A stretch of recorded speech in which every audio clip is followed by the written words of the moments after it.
Hello guys! For today's video, magluluto tayo ng ulam for dinner. So, okay, here are the ingredients. Igisa na natin ang bawang at sibuyas. I'm using white onion. And then, maglalagay din ako ng luya.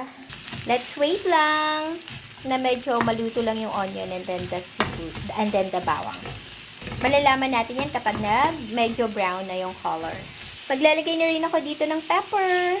And then, mix it. Let's add more sprays pa of oil. Ang bango! This time, ayan. Let's wait ng medyo maluto lang ng konti yung chicken. Antayin lang natin yan. Masarap kasi yung part na to ng chicken. Maglagay lang tayo ng konting suka and konting toyo. Oops, wag hahaluin para maluto pa ang suka. Kailangan antayin lang natin kumulo. Ayan, kumulo na. Maglagay na tayo ng 1 tablespoon of sugar. Mix lang natin. Lagay na natin ang siling green and the tomato paste. Mix lang. Wait lang natin na kumulo pa and then later adjust natin yung lasa. And of course, maglalagay tayo ng raisins.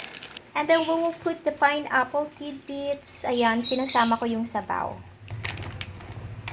Mix lang natin. Ayan, that's it. Wait lang natin yan na kumpan. Here we go! It's cooked. Ayan, tikman natin.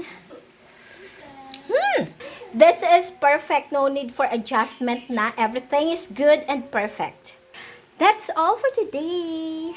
By the way, pwede nyo lagyan ng potato, carrots, and sweet potato yan if you want. Para mas dumami, diba? So, yun lang. Bye!